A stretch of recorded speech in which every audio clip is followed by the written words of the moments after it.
podrías cerrar el 99,9% de los locales de venta franquiciados que tengas. Empecé del día a la mañana como director general. Director general de Domino's. Como director general de Domino's en España. Pero esto es mágico. O sea, ¿pero quién ha hecho una cosa así, no? Me llamó un headhunter, ¿no? para ofrecerme el puesto de director de expansión de Burger King en Southern Europe. Le llamábamos Cutre King, porque lo hacíamos, muchas cosas las hacíamos mal, ¿no? Y el gran líder era McDonald's, más de 50 aperturas anuales. Carl's Jr. lo que bien nosotros era personas con mucha experiencia en franquicia. Mientras que a Heineken a lo mejor que lo veía era un cervecero. Tercera hamburguesera en el mundo, que es Carl's Jr.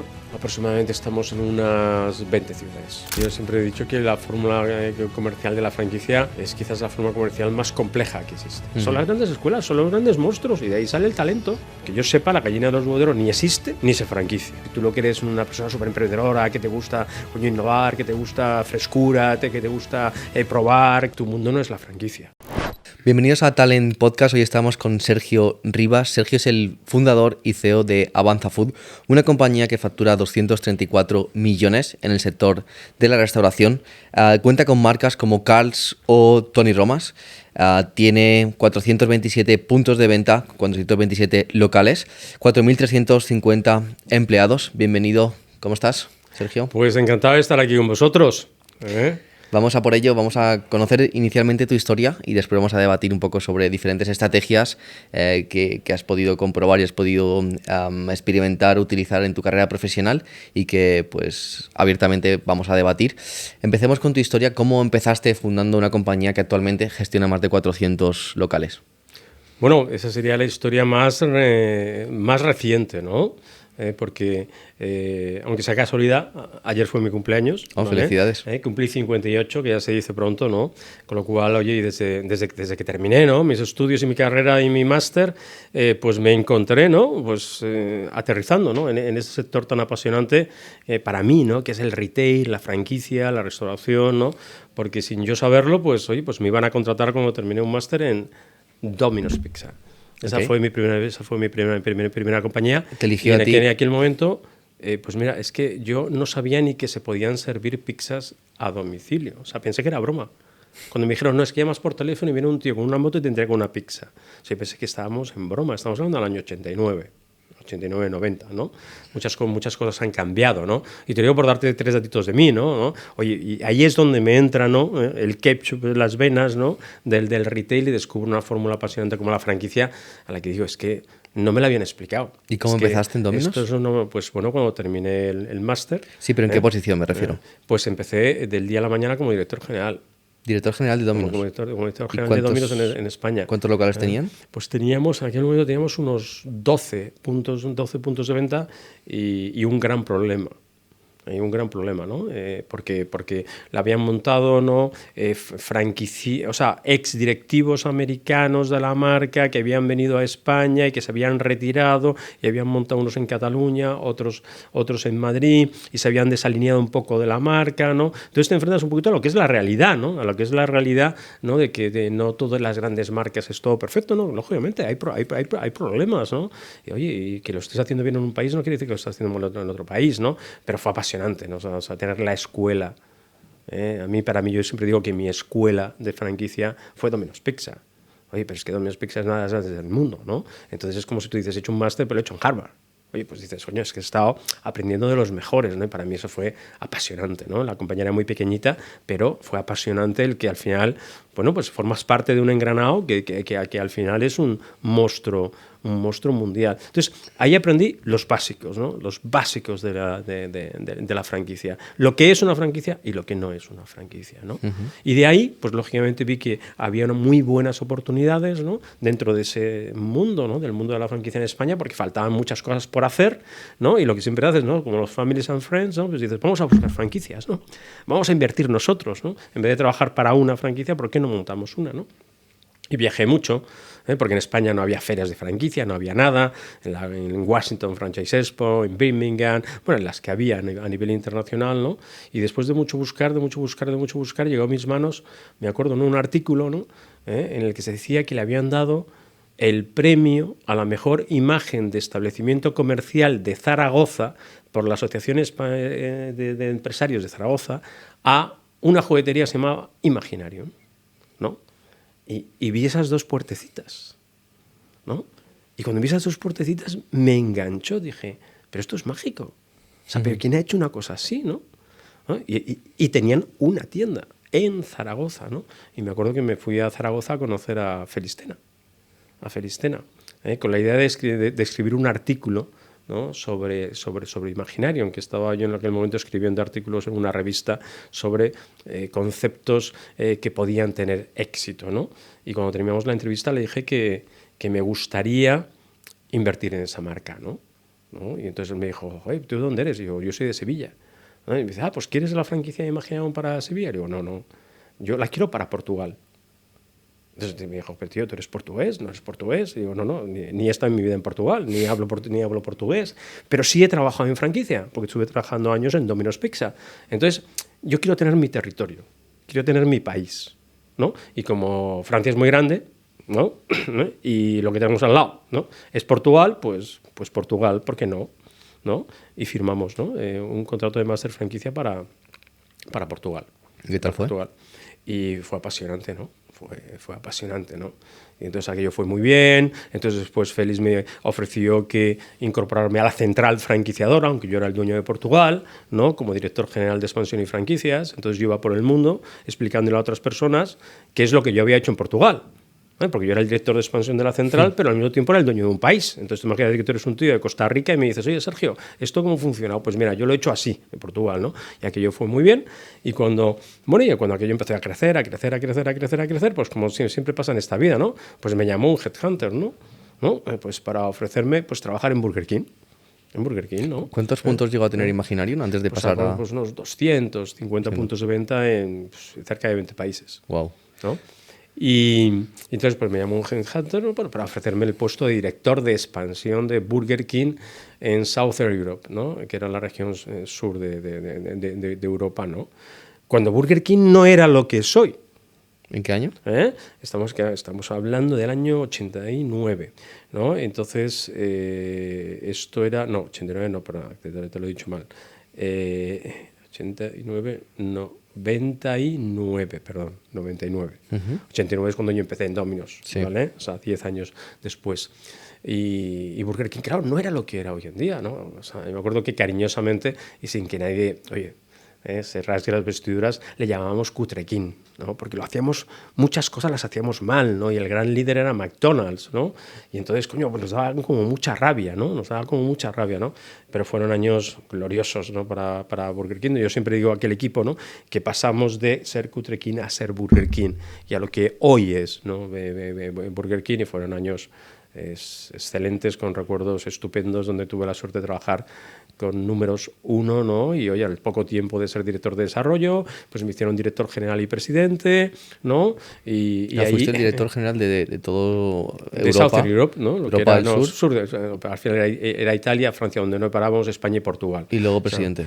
Y presidente. No, te hacían al mismo tiempo, ¿no? Era un tema societario, ¿no? Eras el director general y también eras el presidente. ¿Cuántos locales llegaste a gestionar de Burger King? Pues ahí, aquí yo llegué cuando teníamos unos 160 y abrimos unos 300, ¿no? Okay. 5 años, es decir, que le pegamos un buen acelerón a la marca, nos pusimos a una velocidad de más de 50 aperturas anuales. Wow. Anuales, Casi ¿no? una semana. ¿No? Más de una semana. O sea, llegamos a hacer un poco más de una a la semana, y es entonces cuando superamos, ¿no? Me acuerdo del 30 de junio del 2004, porque es una fecha muy marcada que tengo, que era el reto que nos habíamos puesto de superar a McDonald's el número de restaurantes. O sea, no les podemos superar en tamaño, de volumen de venta, ¿no? Por formatos de restaurante, pero vamos a superarles, ¿no? en algo, ¿no? Ese fue el reto, el sueño que tuvimos en la organización. Superemos a McDonald's el número de restaurantes, ¿no? La gente se reía, ¿no? Porque lo anunciamos 4 años antes, ¿no? Pero el 30 de junio del 2004 les superamos. Antes de seguir con este podcast, queríamos pedirte un favor. En los últimos 28 días, más de 400.000 personas habéis visto nuestros episodios, pero solo un 13% estáis suscritos a nuestro canal. Es la única forma de conseguir que que vengan los mejores invitados, tener el mejor equipo para poder desarrollar este canal, por lo que te pedimos encarecidamente que te suscribas, le des like y si quieres deja un comentario que nos ayudará seguro a seguir mejorando día a día. Como sabes, en Talent ayudamos a negocios de hostelería a captar más clientes y transformar sus empresas en negocios rentables y escalables. Y por último, decirte que este podcast está siendo posible gracias a Square. Square te facilita todas las herramientas para que puedas gestionar tu negocio de manera eficiente, administradas bajo un mismo techo, desde software y hardware en el punto de venta hasta pagos integrados. La solución integral de Square lo incorpora todo en un único panel de control. Además, también Square ofrece gestión de personal, inventarios, campañas de marketing y muchísimo más. Square reúne absolutamente todo en un solo lugar, haciendo esto una fuente de información única y completamente fiable. Esto hace que llegues a ahorrar hasta 10 horas semanales en administración. Esto sirve para cualquier tipo de negocio de hostelería. Hay más de 4 millones de clientes que confían en Square en todo el mundo. Gracias a Talent, si pinchas aquí abajo, tendrás hasta 750 euros en TPVs y dispositivos de Square, o incluso una oferta personalizada para tu negocio. Seguimos con el episodio de hoy. Y al final hay... Oye, pues ya empiezas a ver, ¿no? Que estas compañías al final, ¿no? Pues están participadas por fondos de inversión, ¿no? Y que, oye, que hay gente, pues que lógicamente no es solamente ejecutivo, sino que participa, ¿no? En esa generación de valor, ¿no? Porque cuando yo llegué a Burger King, pues éramos Diageo, pero Diageo, ¿no? Pues se lo vendió a un consorcio que era Texas Pacific, Goldman Sachs y Bain Capital, ¿no? Y entonces luego pues, se hizo una serie de bolsa. Entonces empiezas a tener contacto con ese mundo, ¿no? De lo que se llama, ¿no? El mundo financiero, ¿no? El mundo financiero del private equity, ¿no? Entonces, y ahí empecé a darme cuenta de que quería llevar mis pasos, ¿no? Hacia operaciones en las que yo pudiese participar, como ejecutivo, el propietario, ¿no? Y como propietario, ¿no? Y, oye, y me empecé a enfocar, ¿no? Hacia ahí, ¿no? Y bueno, y a partir de ahí, pues ya pasé por Dunkin' Donuts, donde también fui el CEO, ¿no? Después fui también el CEO del grupo Eat Out, ¿no? Que era un gran grupo de restauración con marcas emblemáticas como Pans and Company, Fresh and Ready, Ribs, ¿no? Que con más de 100 ubicaciones en el Travel Channel, que era de una filial, ¿no? Del grupo Agrolimen, ¿no? El grupo catalán de la familia Carulla, y que me contrataron precisamente porque ellos lo que querían hacer era preparar la compañía para desinvertirla. O sea, el grupo Agrolimen quería enfocarse en dos líneas fundamentales, ¿no? Que era su negocio, ¿no? De pet care, ¿no? Que era el negocio de alimento, ¿no? Para mascotas, ¿no? Que es Affinity, ¿no? Ese gran monstruo, ¿no? que tiene el grupo Agrolimen, y otra filial que en su momento se llamaba Gallina Blanca, ya se llama GB Foods, ¿no? GB Foods, ¿no? Y querían desinvertir en todo lo demás, ¿no? Y entonces a mí me contrataron precisamente para preparar Eat Out, ¿no? Que era un gran grupo de restauración multimarca, para desinvertirlo. Desinvertir, te refieres a vender. Sí, a vender. Hacer un proceso organizado, ¿no? Pues hacer un proceso organizado de venta, y en aquella subasta o tender, ¿no? Como se llama, ¿no? Pues lo compró el grupo Ibersol, ¿no? Y desde entonces empezó a ser, ¿no? Ibersol Eat Out, ¿no? Y luego ya desapareció Eat Out y ya es el grupo Ibersol, ¿no? Que es el mayor grupo de restauración portugués cotizado, ¿no? Cotizado, que ahora es el propietario, ¿no? Y siempre alrededor, ¿no? Del mundo del private equity. Te podía contar muchas más cosas, ¿no? Porque al final normalmente solamente se cuentan las operaciones que salen, las que se hacen, pero para hacer una operación hay que intentar 30, ¿no? Y esa la gente no las cuenta. La gente no las cuenta. Podíamos hablar aquí de los orígenes de Foodbox, en los cuales estuve. ¿Tú estuviste? Sí, pero yo creo que tampoco es cuestión ahora aquí, si nos vamos a desviar mucho, pero sí, yo participé en los cimientos, ¿no? de Foodbox, ¿no? en la creación, ¿no? Junto con Augusto y junto con Carlos Pérez Tenorio. No, o sea, decir, al final estuve con ellos en esos momentos y se podían contar cosas muy divertidas y muy duras, porque esos proyectos, ponerlos en marcha, son muy complicados, ¿no? Y luego cuando vendimos, ¿no? El grupo Eat Out, que al final lo compró Ibersol, yo lo intenté con mi equipo directivo, que estábamos en Eat Out, comprarlo con ABAC, con el Fondo de Capital Inversión, ¿no? Catalán. No, bueno, catalán, los fundadores son catalanes, está basado en Barcelona, pero con una experiencia muy global, ¿no? Porque eran 3 socios fundadores que eran ex socios de Apax, ¿no? Apax es uno de los mayores fondos de inversión que hay en el mundo, ¿no? Y esos 3 socios fundadores de ABA, que montaron el fondo 1 en el año 2014, empezaron a operar ya en principios de 2015, y fueron Oriol Piña, Borja Martínez de la Rosa y Javier Rigau, que tristemente falleció en julio del 2020, ¿no? Y bueno, intentamos comprar, ¿no? Junto con ellos Itaut, pero al final los portugueses pagaron más y nos quedamos con un palmo de narices, como suele pasar, ¿no? O sea, muchas veces lo intentas, pero no lo consigues, ¿no? Porque al final, cuando hay una compañía que se vende, al final solamente compra uno, ¿no? Y a lo mejor tú has estado en esa carrera, en esa puja, y al final no lo consigues. Nos quedamos muy frustrados porque se nos escapó en el último minuto, por así decirlo, en el último minuto, en el último día. Y bueno, y entonces pues decidimos que por qué no, pues oye, ya que no habíamos comprado, que por qué no buscábamos algo para comprar. Y así es como surge la idea de Avanza Food, ¿no? Surge en julio del 2017, después del intento frustrado de comprar Itaut. Yo creo que una cosa te lleva a otra, porque si no hubierais intentado comprar Itaut, no hubierais fundado Avanza Food. También, bueno, pues, porque os preparó todo el proceso, ¿no? No, pero bueno, pues hubiésemos sido los dueños de Itaut, ¿no? Y hubiésemos hecho otro tipo de proyecto con otras marcas, ¿no? Pues, oye, al final, cuando se juntan unos directivos o un equipo directivo con experiencia con un fondo de inversión, pues al final surgen estas cosas. Oye, no es que quiero comprar esto, oye, pues si esto se me escapa, pues oye, pues hagamos otra cosa, ¿no? Vale. Y para que la gente lo entienda, Avanza Food surge, ¿cómo surge y quiénes os unís? Pues surge precisamente de ese equipo ejecutivo que no pudimos comprar Itaut junto con ABAC. Pues decidimos, algunos de ese equipo, pues decidimos que, oye, pues porque no junto con ABAC buscábamos otras cosas para comprar, ¿no? Oye, y llegamos a un acuerdo, un papelito, ¿no? lo que se llama un term sheet, ¿no? En julio del 2017, y lo único que dijimos fue, oye, pues mira, vamos a buscar compañías en el sector de la restauración que tengan más o menos este resultado, tal. Ya está, ¿no? Y, oye, si lo compramos, pues esta será la partición de acciones entre el equipo, el fondo, tal. Pues, o sea, lo que son los 4 bullet points que necesitas. Pero no tener no teníamos nada, ¿no? Pero cómo pasan las cosas, ¿no? Oye, pero una vez que ya tienes puesta la simiente, ¿no? Pues ¿qué pasó? Que en agosto, ¿no?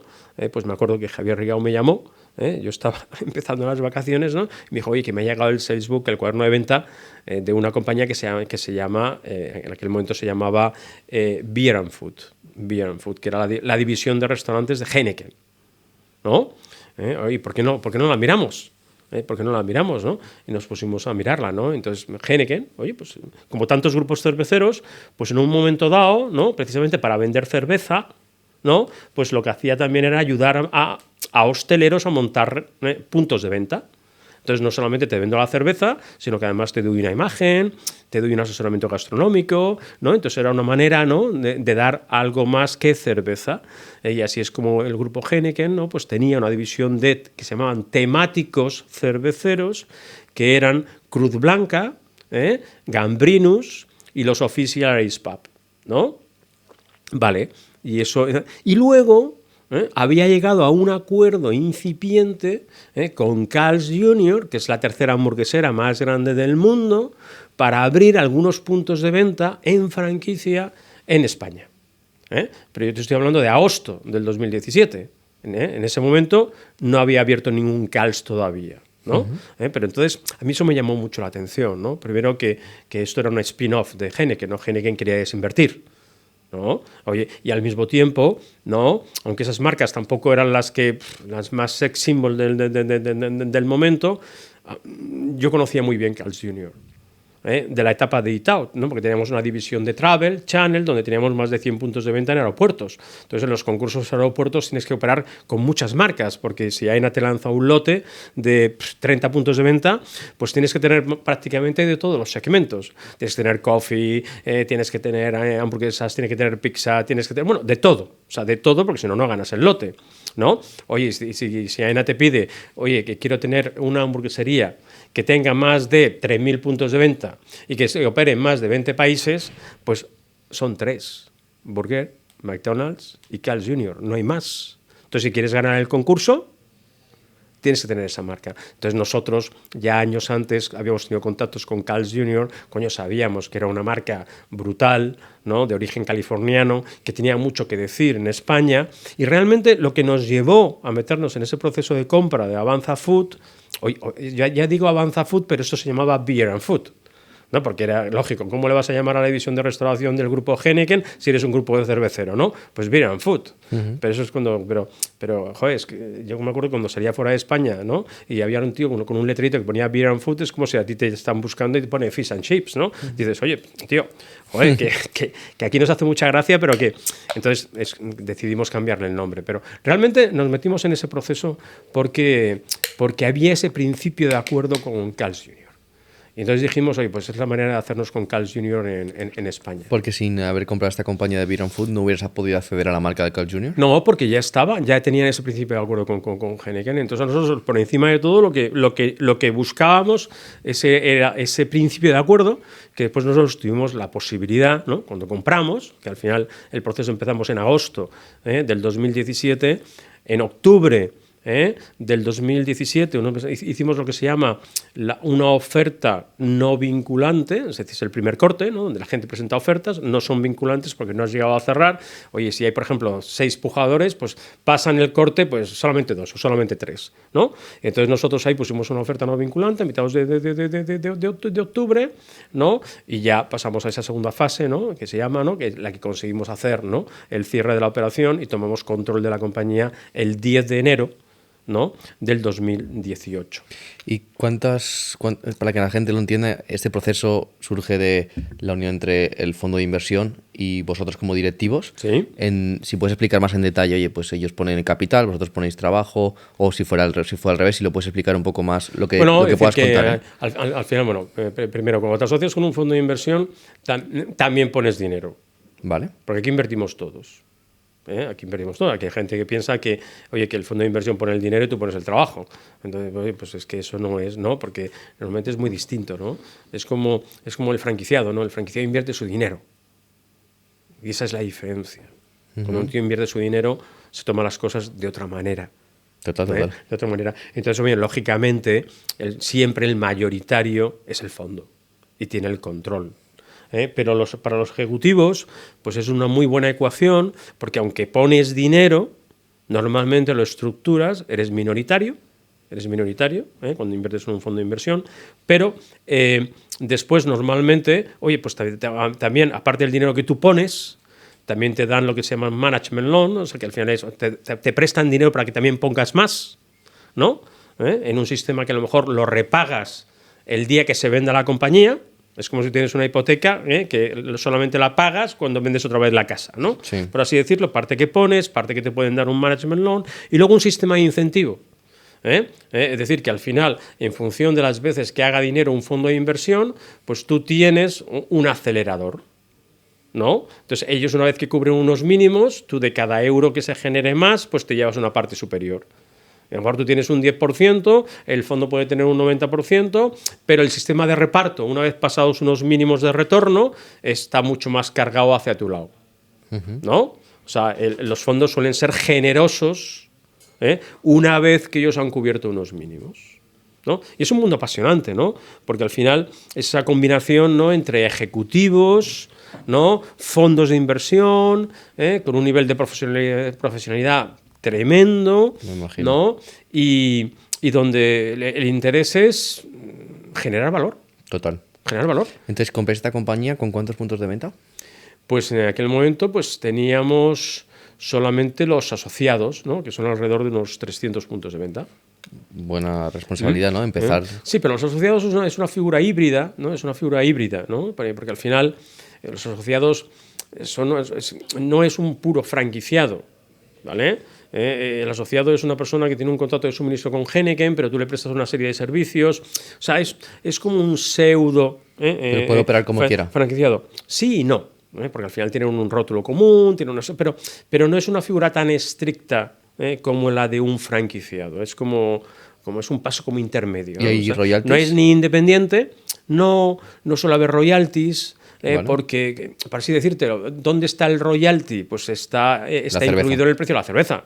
O sea, normalmente las franquicias de moda pues no te cobran un royalty. Oye, pues yo te vendo la ropa y ahí va cargado. O cuando estábamos en Imaginario, ¿no? Yo estaba en el mundo de los juguetes. Oye, cuando hay producto, normalmente el royalty va implícito en el producto. Cuando lo que hay es un servicio, oye, pues obviamente tienes que cobrar un royalty, porque si no, ¿de qué vives? Y nosotros lo que hicimos es utilizar esa base que teníamos, ¿no? De los asociados.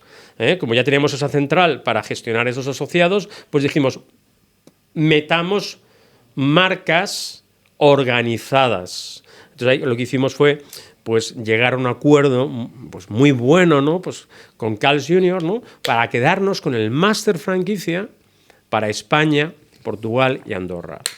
Porque el acuerdo que tenía Heineken era un acuerdo muy limitado, muy limitado. Nosotros convertimos eso en un gran acuerdo de máster. ¿Y por qué fue posible? Pues porque Carl's Jr. lo que vio en nosotros era personas con mucha experiencia en franquicia, mientras que a Heineken a lo mejor lo que lo veía era un cervecero.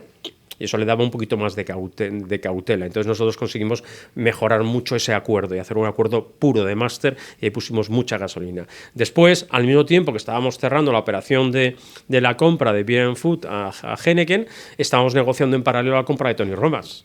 Entonces compramos Beer & Food el día 10 de enero del 2018 y el 27 de febrero, o sea, un mes y medio después, compramos Tony Romas y lo metimos dentro. Y en mayo de ese mismo año compramos Tommy Mel's.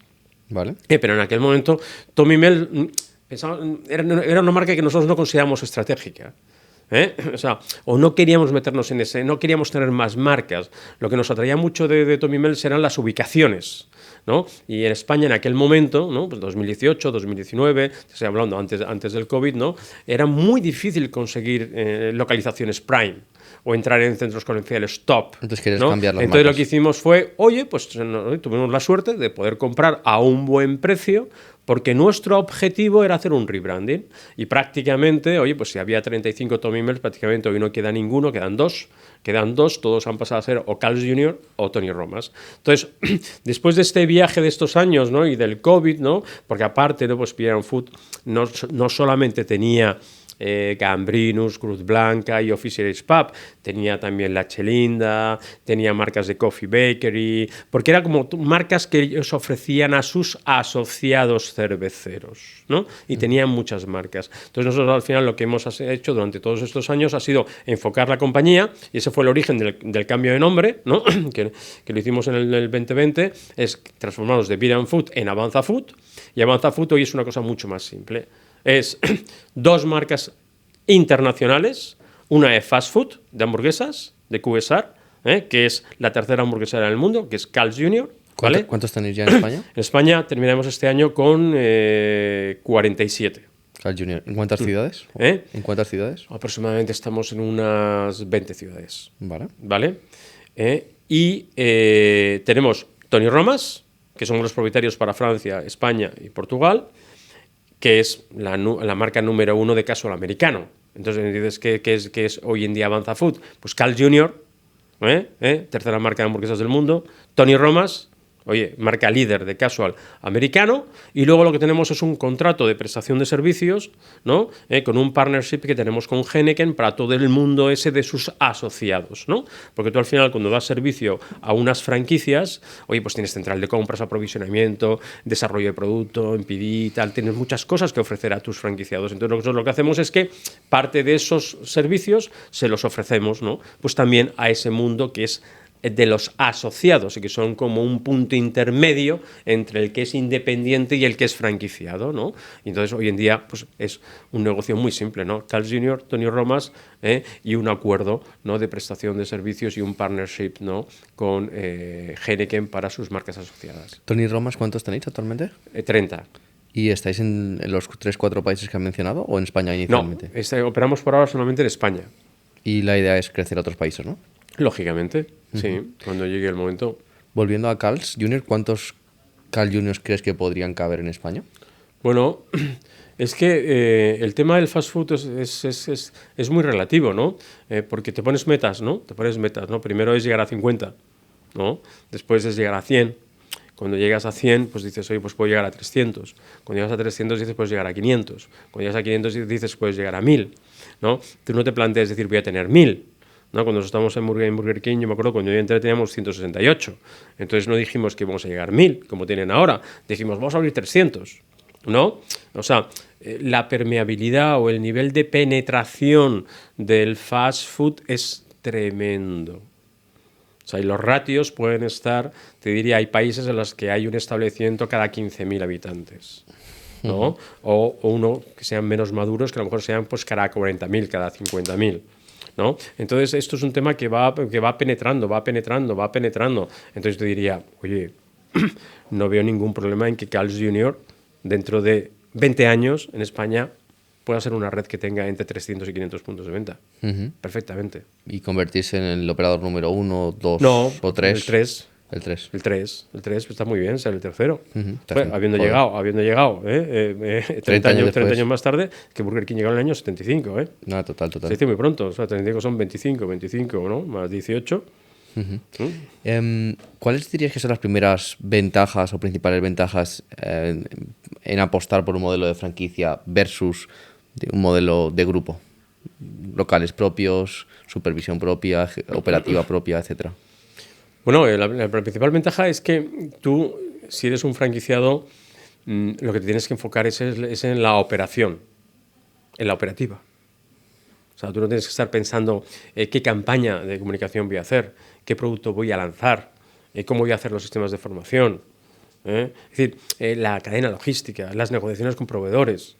O sea, al final, tu foco tiene que ser en la gestión del punto de venta. Que eso es lo más importante. Eso es lo que hace la diferencia. La diferencia es atroz, ¿no? Cuando tienes un buen franquiciado, cuando tienes un mal franquiciado. Cuando tienes un buen store manager de un restaurante propio o un mal restaurante. Para mí no hay... yo siempre le digo a la gente, no hay puntos de venta buenos y malos. Porque, oye, esto de location lo hemos aprendido ya hace mucho. ¿Vale? Y con los años que llevamos en España, oye, es difícil que no sepas qué es una localización buena, o que no es un centro comercial bueno, o cuál es bueno, o cuál es malo. Lo que hay es buenos operadores y malos operadores, ¿no? Y está lleno de ejemplos, ¿no? O sea, restaurantes que dices, no, este restaurante va mal. No, este restaurante está mal operado. Entonces, mal operado hace 50 y bien operado hace 300. Dices, coño, pues es el mismo local, está en el mismo sitio. Si tampoco es que hayamos hecho aquí nada. La operativa. ¿Cómo auditas para asegurarte de que tienes un buen franquiciado? Bueno, no, es que asegurarte que tienes un buen franquiciado es un proceso que haces al inicio, ¿no? O sea, decir, al final, por desgracia, joder, no es fácil, ¿no? Es como cuando...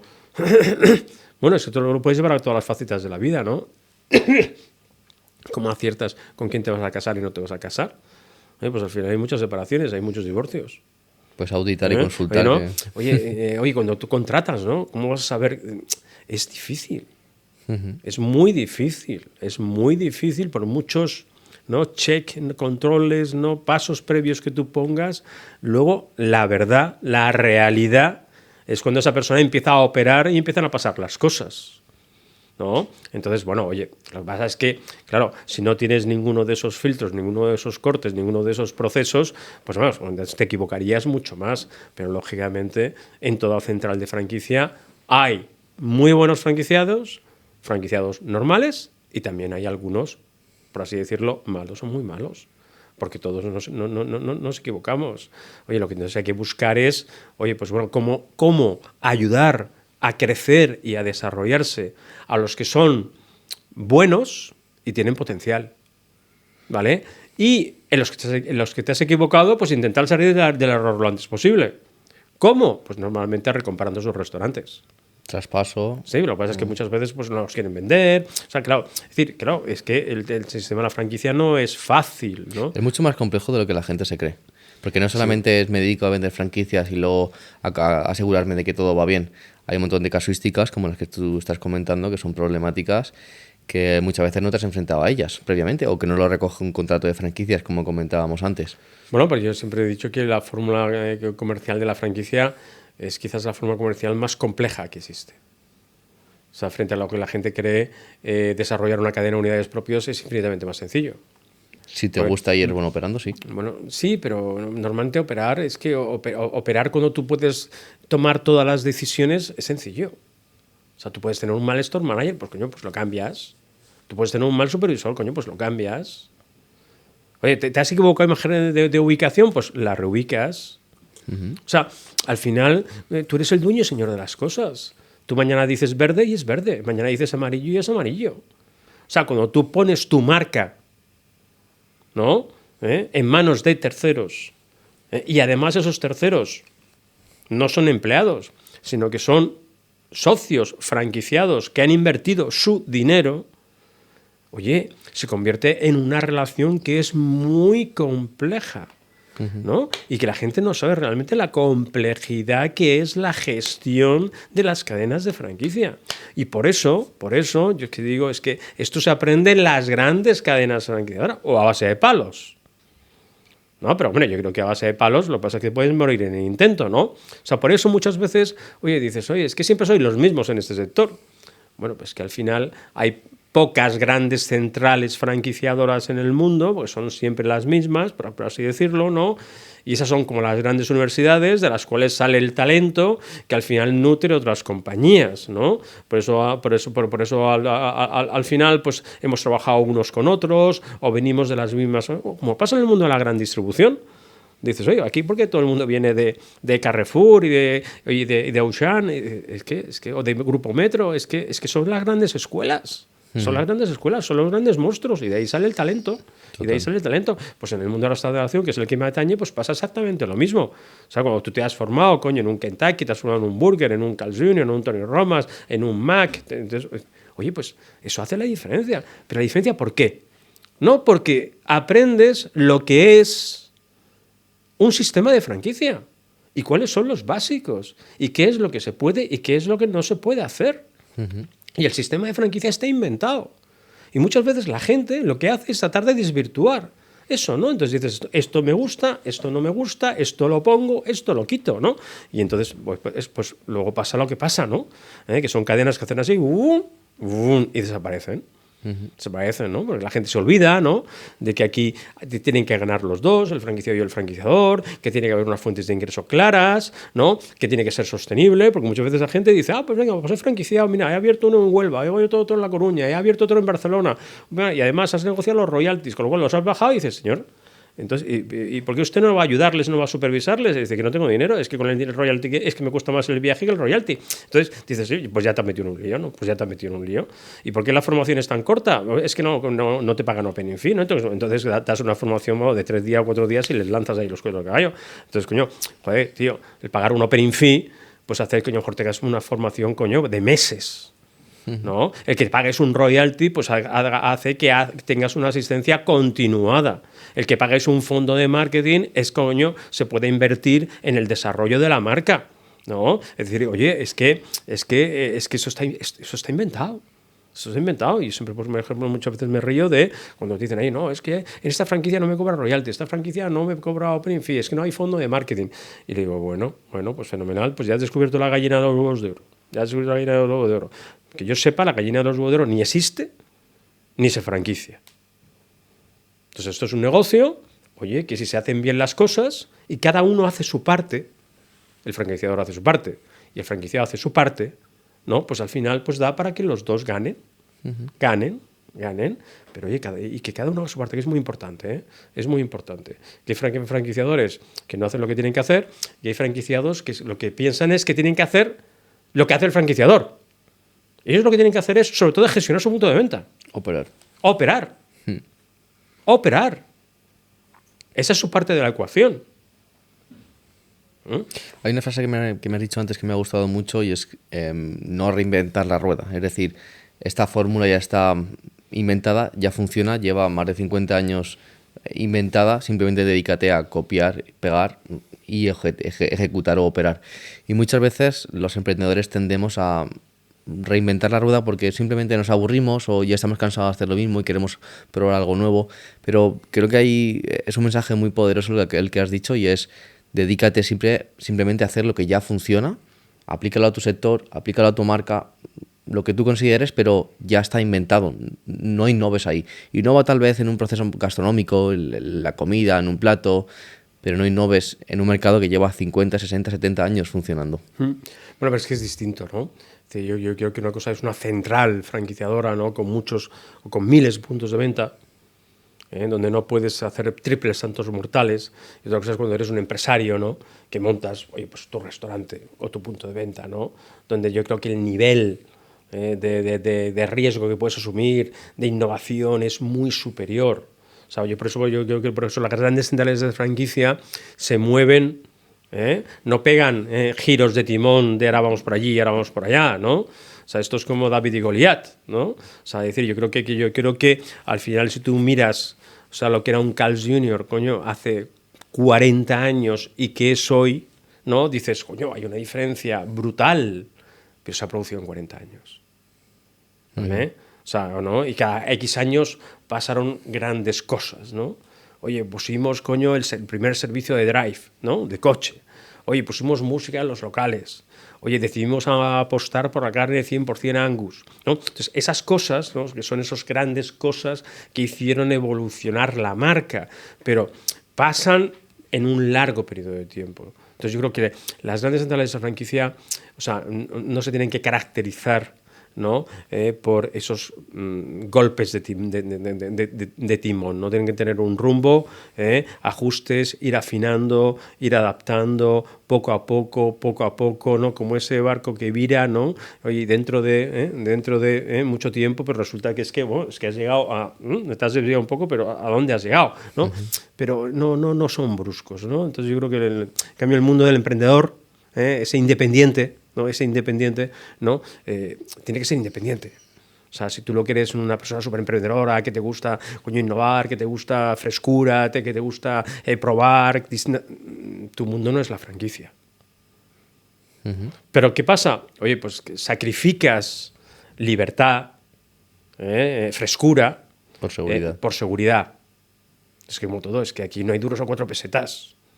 O sea, que a mí me gustaría ser franquiciado y poder hacer lo que me dé la gana y poder innovar, y unas veces hacer caso al franquiciador y otras veces no, y por qué no. O sea, yo siempre pongo un caso muy curioso, ¿no?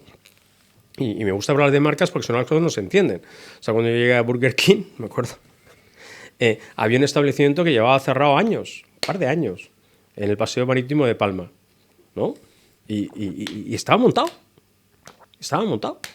pero cerrado. Entonces yo pregunté, decía, ¿por qué está cerrado? Y me dice, tío, porque es un franquiciado, coño, chino, ¿vale? Que es que en cuanto abrió, nos metió rollitos primavera. Y se puso a vender rollitos primavera. Entonces el tío pensó que podía tal, y entonces bueno, le chapamos el restaurante, que poco menos se nos convierte aquí en un restaurante asiático. ¿No? Entonces, por eso te digo, ¿no? Que, oye, que es que hay cosas que no se juegan, ¿no? Es decir, oye, pues usted quiere montar un restaurante asiático, pues monte un restaurante asiático, pero no me haga aquí este bochinche, ¿no? La importancia del contrato de franquicias que hablábamos antes. Sí, porque el contrato de franquicias sí, pero al final el contrato no estaba resuelto, ¿no? Al final el restaurante no estaba abierto, pero no estaba resuelto. Porque yo creo que al final, o sea, resolver un contrato es algo muy traumático. O sea, yo creo que al final, o sea, siempre el franquiciador va a intentar tender otros puentes. ¿No? Oye, pues bueno, pues vende el punto de venta, oye, pues traspásalo, que otro compre otro franquiciado. O sea, vas a buscar otras soluciones, ¿no? O sea, llegar a un tema de una resolución de un contrato. O sea, yo te diría, vamos, o sea, tú coges un contrato de franquicia americano y podrías cerrar el 99,9% de los locales de venta franquiciados que tengas, porque son súper estrictos. Pero yo creo que no interesa a nadie. Es importante que todo esté regulado, que tú puedas hacerlo, pero que solamente lo hagas en casos estrictamente y absolutamente necesarios, que cuantos menos, mejor. Total. Me gustaría orientar estos últimos minutos a 2 temas. El primero es el plan de expansión. ¿Cómo plantear un plan de expansión? Si es más interesante hacerlo en mancha de aceite, de forma más desordenada, si te apoyas de multifranquiciados o no, o de forma pues totalmente con inversores o autoempleo, y en qué fase hacerlo. Y el segundo tema es captación de franquiciados. ¿Qué estrategias utilizáis o son más efectivas para captar franquiciados? Tenemos más o menos unos 10 minutos, 10-15 minutos más. Vale, pues mira, yo diría que con respecto, ¿no? Es decir, al tema de la expansión, ¿no? Es decir, no hay una fórmula única y secreta para hacer expansión. Es que depende de qué mercado estemos hablando, ¿no? Vale. O sea, tengo un ejemplo, ¿no? Pues, bueno, tengo un ejemplo. Oye, Y del restaurante que sea. una cosa es, por ejemplo, yo qué sé, pues España. Otra cosa, por ejemplo, es Portugal. O sea, por ejemplo, Portugal es un país que tiene mucho más foco y concentración comercial en los centros comerciales. ¿Vale? España es un híbrido entre buenas calles comerciales, buenos centros comerciales y muy potentes zonas turísticas, ¿no? Entonces, claro, cada país tiene su propia estrategia. Hay países en los que claramente tu enfoque va primeramente a centros comerciales, después calle, o hay países en los que ni te planteas calle, ¿no? Entonces yo creo que, si hablamos en el caso de España, ¿no? Pues España, oye, pues yo creo que si tuviese que hacer una expansión, como estamos haciendo, ¿no? Y pues mira, primer foco, Madrid. O sea, yo creo que tenemos la suerte de tener una ciudad como Madrid, con un nivel de población y un nivel de actividad comercial y de empuje que te da pues para tener rápidamente 20-30 puntos de venta. Y haces notoriedad de marca. Total. Porque la notoriedad de marca, eso muchas veces la gente es que piensa que tengo que tener uno aquí, tengo que tener uno en Zaragoza, otro en Sevilla, y otro no sé dónde, y otro no sé cuánto, y al final tienes 30 puntos de venta y no te conoce nadie. Total. O sea, te conoce más si tienes 20 en Madrid. Y unos gastos operativos para auditar y consultar superiores. Exacto. Entonces yo creo que te diría que, hombre, hay que hacer yo en el caso de claro, hombre, joder, una cosa es, claro, decir, claro, ¿qué lo vamos a hacer? ¿Con establecimientos propios? Pues si son establecimientos propios, tú los colocas. Ya, pues mira, pues me coloco 20 en Madrid, ¿vale? Después me coloco 5 en Valencia, 10 en Barcelona, otros 10 en la costa, ¿no? de Andalucía. Luego ya, cuando ya haya pasado la segunda fase, te toco Canarias y toco Baleares. Luego ya me empiezo a ir a capitales de provincia. Eso sería una expansión de propios, ¿no? En el caso de la franquicia, lo que pasa es que al final también, oye, tienes que aprovechar donde tienes las solicitudes de franquicia. ¿Vas tú a por el franquiciado? ¿O el franquiciado viene a ti? Viene. ¿Siempre? Siempre. ¿Nunca vas tú? No. ¿Por qué? Pues porque es que al final es que ese es el principal filtro, ¿no? Pero si tienes una ubicación buena, ¿no vas tú por un franquiciado? Es que normalmente no lo encuentras. Normalmente se puede, es decir, es que yo creo que la gran marca la gente la conoce y es el franquiciado el que viene a ti. Vale. Pero ¿qué es lo que pasa? Cuando tú empiezas con Carl's Jr., pues no deja de ser una gran marca internacional que todavía es un poco novel en España. Entonces no todos los que conocen Carl's Jr. quieren ser de los primeros. Pero claro, ya cuando tienes 50, ya no eres de los primeros. Ya entonces te vienen esas personas que a lo mejor no querían ser de los primeros, pero sí quieren ser de los segundos, porque no quieren ser los últimos, ¿no? Entonces, por eso yo creo que las grandes marcas, primero, normalmente los deberes de los primeros 10, 20 puntos de venta los tienen que hacer como propios. Después de los 20 a los 50, pues tienes que llegar apoyado de franquiciados y a partir de ahí pues ya cruzas una barrera, ¿no? Que entonces ya puedes ir a sistemas mucho más híbridos. Mucho más híbridos, hablando en el caso de España. Pero claramente en España apostar claramente por Madrid, donde hay que intentar llegar a tener 20-30 puntos de venta lo antes posible, así llegan a una notoriedad de marca y después también, si utilizas el sistema de franquicia, pues apoyarte en otras regiones, ¿no? con franquiciados, intentando, o sea, no al final tener uno aquí, otro allí, otro allí, otro allí, porque si no luego la supervisión y el soporte es muy difícil. Y luego pues, yo nunca he creído en la captación, ¿no? Además es una palabra que me horripila, ¿no? Me horripila, esto no es una secta, aquí no captamos. Aquí no captamos. Aquí la gente, oye, es que yo creo que tú le preguntas a la gente que al final invierte en franquicias, ¿conoce usted Carl's Jr.? Y la gente te dice que sí. ¿Conoce usted Tony Romas? Y la gente te dice que sí. Hombre, oye, que les apetezca o no les apetezca, yo siempre digo, ¿no? O sea, dejar que los niños se acerquen a mí, ¿no? Decir, al final, oye, si es que no se trata de captar. O sea, tú al final, oye, pues tienes que estar en los medios, tienes que tener tu web, tienes que estar activo, pero normalmente, ¿no? El que te quiere, te encuentra. Ya, pero para que te quiera tiene que saber los beneficios de tu modelo de negocio, qué rentabilidad Sí, puedes tener. pero al final pues apareces en las guías, apareces en las webs, apareces en los... O sea, al final estás, claro que haces comunicación para hacerte notar, pero nosotros no utilizamos una estrategia agresiva comercializadora. No hay ni un comercial llamando, ni No. inversión O sea, hay en... gente que al final lo que vive es de vender franquicias y nosotros lo que vendemos es de cobrar royalties. Vale. ¿Vale? O sea, unas cosas son one-off y otras cosas son recurrentes.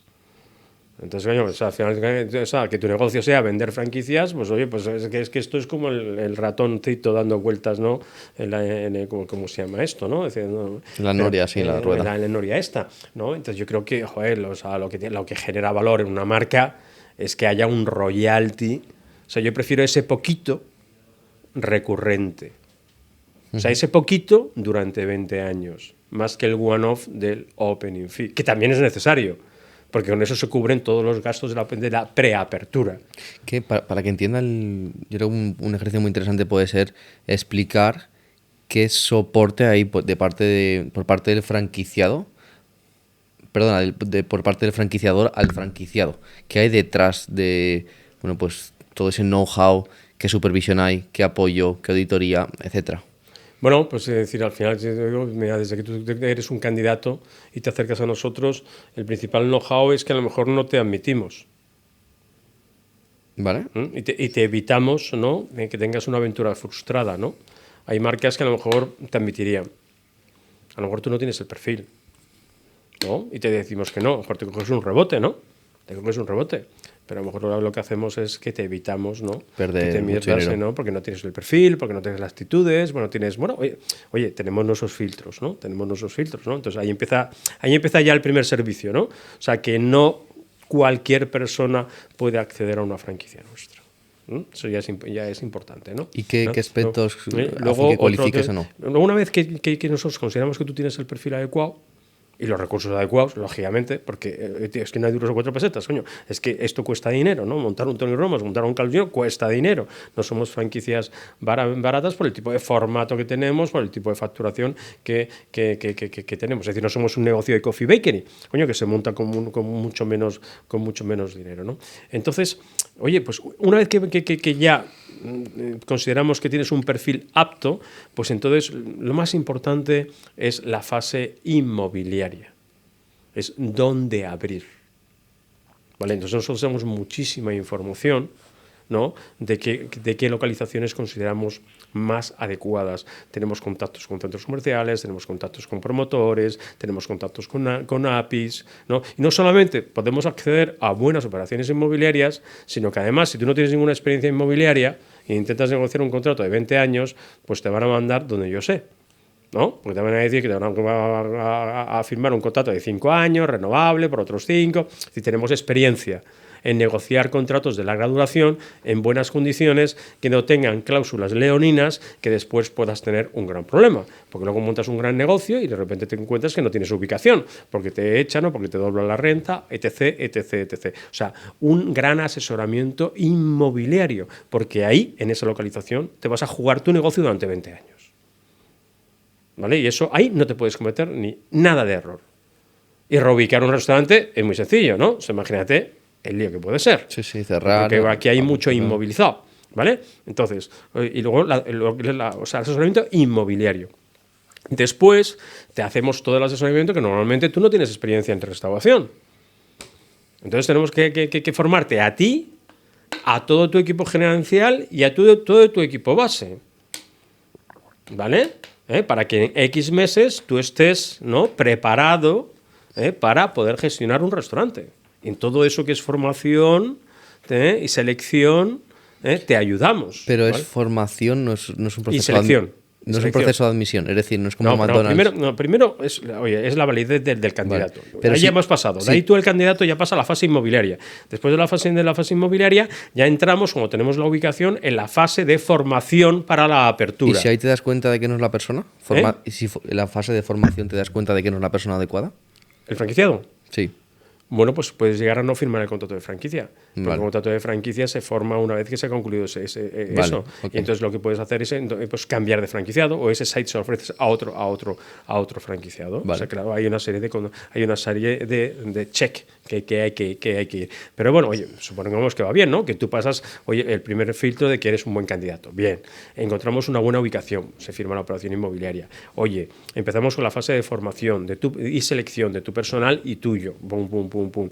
Y en paralelo, coño, el departamento de construcción está trabajando en todo lo que es la construcción de tu punto de venta y de ayudarte en todo eso, porque a lo mejor no, tampoco tienes ni idea de gestionar una obra, de lidiar, ¿no?, con todos esos oficios. Al mismo tiempo te beneficias de toda la cadena logística, de toda la cadena de suministro. Tú imagínate que tuvieses que negociar con el de la lechuga, con el del tomate, con el de no sé qué. O sea, todo eso te lo encuentras ya montado, ¿no? O sea, al final tú lo que haces es, todos estamos ayudando para que tú, mientras que tú te formas, oye, te encuentres con un restaurante que, oye, que ese día abre las puertas, oye, y está todo funcionando, desde los sistemas, ¿no?, hasta la cadena logística, hasta el local store marketing, hasta la campaña de apertura, ¿no? O sea, todos los departamentos trabajan ahí, ¿no? Desde supply chain, desde training, desde operaciones, desde financiero, o sea, todos están en recursos humanos, people, ¿no? Es decir, y luego, una vez que tú abres, por un lado, o sea, todos esos departamentos se siguen dando servicios. Marketing te da servicio, supply chain te da servicio, formación te da servicio, ¿no? People te da servicio. ¿Por qué? Porque, oye, tú sigues teniendo rotación de personas, puedes necesitar refuerzos, ¿no?, en cuanto a temas de formación. Marketing te sigue ayudando en tus campañas locales, en tus actividades de delivery, etc. La cadena de suministro te sigue dando el servicio para que tengas suministrado tu restaurante. Oye, ¿y qué ha pasado en los últimos años? O sea, que ha habido, o sea, una escasez de materias primas con la guerra ucraniana cojonante. Oye, las que muchas cadenas han quedado desabastecidas. A nosotros eso, por ejemplo, no nos pasó, el tener montado una buena cadena logística, una buena previsión, contratos de largo plazo con proveedores, etc., ¿no? O sea, que parece, ¿no? Y además de todo eso, que es lo que prácticamente no se ve, pero funciona, que es todo ese back office, ¿vale? Pues está lo que es la ayuda operativa, ¿no? Eso que la gente siempre habla, ¿no? Las auditorías, la supervisión. Eso es lo que ves. Porque eso se hace físicamente en tu restaurante, pero lo que no ves y hace funcionar el restaurante es todo ese back office que tienes normalmente en la central franquiciadora o en el restaurant support center. Uh-huh. Y eso vale mucho dinero, y por eso hay que pagar unos royalties. Y por eso yo soy un gran defensor de no negociar los royalties. Porque si tú negocias los royalties, tendrás que cortar patitas de eso, entonces el back office será más deficiente, la supervisión será más deficiente, al final la operativa será más deficiente, el franquiciado se sentirá más abandonado y los resultados serán peores. Totalmente. Al final yo creo que el franquiciado tiene que valorar todo ese soporte que estás comentando, porque la otra cara de la moneda es emprendes tú y tienes que buscar todo lo que tú has dicho, además con la incógnita de no sé si lo estoy haciendo bien, sobre todo si es la primera vez, ¿no? Y aquí también garantizas que lo estás haciendo de forma adecuada. Pero eso es por perfiles, ¿no? Al final es como todo, ¿no? O sea, las personas, oye, hay personas que son más adversas o menos adversas al riesgo. Entonces hay gente que es que, oye, pues que le gusta arriesgar, le gusta innovar, es que lo lleva en su ADN, ¿no? Pues oye, esa gente lo que le recomiendo es que emprenda. Pero que emprenda por su cuenta. Sí, porque se va a sentir incómodo. Porque ser una franquicia al final te deja un poco encorsetado. Pero hay gente, oye, que le gusta eso. Oye, pues coño, hay gente que emprende y le va bien. Oye, que las grandes cadenas franquiciadoras primero funcionan de un emprendedor. ¿Vale? Hay gente, pues oye, que es más adversa al riesgo. Entonces, al final, oye, lo que busca es, oye, pues mira, tío, yo quiero que me ayuden, yo no quiero complicarme la vida, yo quiero saber cuál es mi marco de actuación, oye, yo a lo mejor me he prejubilado y lo que quiero es tener algo más seguro. Entonces, sacrificas, pues libertad, innovación, a cambio un poquito de seguridad. Total. Como todo, ¿no? ¿Montarás alguna marca tú en algún momento? ¿Montarás alguna marca en algún No, momento? jamás. ¿Lo tienes claro? Lo tengo clarísimo, porque yo creo que al final los ejecutivos servimos para lo que servimos. Hay gente que es ejecutivo, pues como muy creador, ¿no? Que son esos tíos que inventan cosas, ¿no? Y hay gestores, o ejecutivos que somos mucho más, yo creo que por mi perfil soy sobre todo es más especializado en reestructuraciones, ¿vale? O sea, marcas o compañías que no van bien, ponerlas bien, ¿vale? O una cosa muy complicada y todavía más complicada que darle la vuelta a una marca, es hacer un turnaround. Hay una cosa todavía más complicada que es traer marcas de fuera.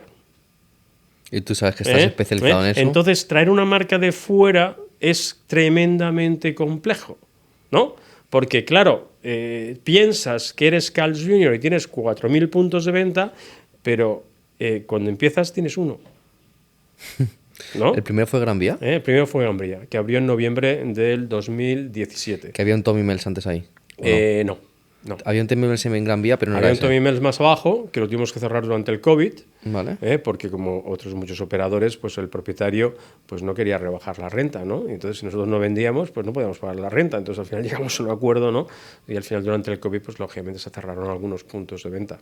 Y era un local mágico, ¿no? Para nosotros. Lo que pasa es que lo malo del COVID no fue la intensidad, ¿no? Porque, oye, la crisis de las vacas locas, la intensidad fue brutal. Los atentados del 11 de septiembre, la intensidad fue brutal en caídas de venta.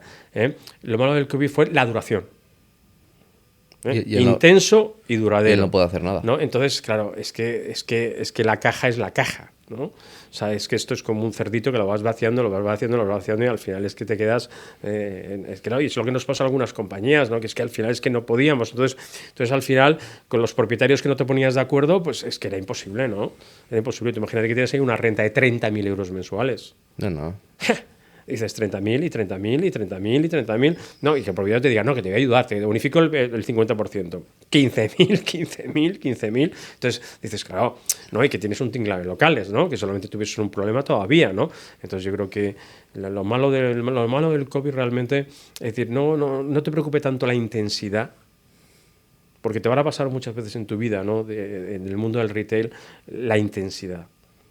Eso lo puedes tener en muchas cosas. Ahora lo estamos viviendo, ¿no? Por desgracia, ¿no? En Valencia, ¿no? Eso es un mazazo.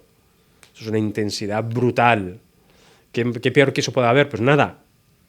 ¿Tenéis locales ahí? Pero, claro que tenemos, y muy afectados. Pero la duración no tiene nada que ver, porque al final eso, pues oye, pues al final se pondrá en su sitio y se reconstruirá y saldrá adelante, lógicamente. Lo malo del COVID fue que no solamente fue el COVID, lo que nos duró el COVID, después vino Filomena, después de Filomena sacamos la cabeza, nos viene la guerra de Ucrania, la crisis de las materias primas, la crisis de la energía, la inflación, ¿no? Es decir, es que dices, oye, señores, pero es que han sido 3 años de locura. Entonces, claro, 3 años de locura donde se van pegando mazazos, pues coño, es complicado, ¿no? Entonces, y que no todo lo puedes llevar a subir el precio. No, claro, es que en este negocio, ¿no? O sea, yo muchas veces digo, ¿no? Es que tú pagarías por una hamburguesa 50 euros. Una vez sí, pero no todos los días. No, ni una vez. No, es que no te la comerías. Yo lo pago. Pero si nosotros hubiese habido algunos momentos que si nosotros hubiésemos tenido que repercutir Está claro. todo lo que nosotros estábamos soportando, tú tendrías que haber pagado por una Angus 50 euros. O sea, para que te hagas una idea, te voy a dar un ejemplo. O sea, energía, ¿no? Energía. ¿No? Sobre un P&L, sobre una cuenta de resultados, normalmente esos son 3 puntos. En los meses duros de la crisis energética, que ya no nos acordamos de los 300 y los 400, ¿no? Megatio. Oye, llegó a pesarnos entre 14 y 15 puntos. Que es casi la tasa de esfuerzo, ¿no? Más. Eso era como decir, que como en un negocio que es de márgenes bajos, por así decirlo, le puedo meter 2 tasas de esfuerzo. O sea, pagabas más por electricidad, etcétera, que por alquiler. Pero bueno, pero además eso coincidió con la crisis de las materias primas. Que si normalmente ese negocio te mueves entre el 28 y el 30% del food cost, pues de repente es que se nos fue al 36 y al 37. ¿Y cómo resolvisteis? ¿No? Pues ¿cómo resolvimos? Pues normalmente las compañías en ese momento pues la pasamos fatal, tuvimos que dar ayudas a franquiciados, tuvimos que pedir financiación externa, ¿no? Pues oye, pues un calvario, ¿no? Pues un calvario, ¿no? Y el que diga que no es que miente. ¿Y en break-even o en pérdidas tuvisteis? Nosotros claro que perdimos dinero en el 2020. ¿Y quién no? Y en el 2021. ¿Y quién no? Gracias a Dios, en el 2022 ya volvimos a dar el resultado del 2019. En el 2023 ya por encima del 2019, ¿no? Y ahora ya lo estamos alcanzando. Pero sobre todo en este país lo que está pasando, ¿no? Es que al final, oye, las ventas se están recuperando bien, ¿vale? Pero lo que es la estructura de costes es la que siempre tenemos bastante desequilibrada, ¿no? Porque cuando no nos viene la crisis energética, nos viene la inflación o son los tipos de interés, ¿no? Que eso va ligado también a las renovaciones y las tasas de esfuerzo, ¿no? Oye, y claro, te vienen, oye, los sustos que nos han pegado en la línea de Labor, Ya. que vamos por la cuarta subida del salario mínimo interprofesional. Oye, y ahora que si reducimos las horas, pero ganando lo mismo. Entonces, todo eso te afecta a tu cuenta de resultados. Es una cuenta de resultados que normalmente está castigada. Y eso operando muy bien. Y si operas mal, ya ni te claro, cuento. pues por eso te digo, ¿no? Es que al final, oye, pues yo creo que por eso solamente las grandes marcas, las grandes centrales franquiciadoras, las que después detrás tienen un soporte, pues saben manejarse, ¿no? En esa tempestad permanente que hemos tenido durante los últimos años. Y nos ha dejado castigados a todos. A todos. Y si alguien se sienta aquí y te dice que no, es que te estás mintiendo. O si no, lo sientas, hacemos un careo, un día, él y yo, y tú, de moderador, ¿no? Y hacemos que nos cuente y nos vomite un poquito la verdad. Voy a buscar a alguien que opine lo contrario. Venga, y te cuento. Pues búscalo. Yo encantado. Pero dices que se va a sentar conmigo. A lo mejor te renuncia a la invitación. No creo. No creo. Voy a buscar a alguien, te lo prometo. Venga. Gracias, Sergio, por la entrevista. Ha sido súper interesante y como siempre digo, creo que ha sido una entrevista de papel y boli para apuntar un montón de cosas y aprender sobre todo el modelo de franquicias y decisiones muy importantes que se tienen que tomar para que funcione bien, operando bien y teniendo buenos márgenes, incluso en el momento en el que nos encontramos, ¿no? Que hay altos costes y hay que medirlo todo muy bien. Así que gracias. Gracias a vosotros por la invitación y sobre todo que ojalá que esta experiencia de unos cuantos años ya, ¿no? He aprendido porque también he cometido muchos errores, también he hecho muchas cosas bien, ¿no? Pero al final, oye, pues ojalá yo cuando empezaba alguien me hubiese hablado con esta claridad de ciertas cosas que muchas veces a la gente le da miedo, ¿no? Le da miedo a hablar, pero las cosas son como son, la franquicia es lo que es. Y no intentes desvirtuar las cosas y mucho cuidado antes de iniciarte en franquicia y si eres un franquiciado, mucho cuidado con qué franquiciador te asocias. Y aquí no se trata de arriesgar, aquí se trata de asegurar. Totalmente. Gracias, Sergio. Gracias a vosotros.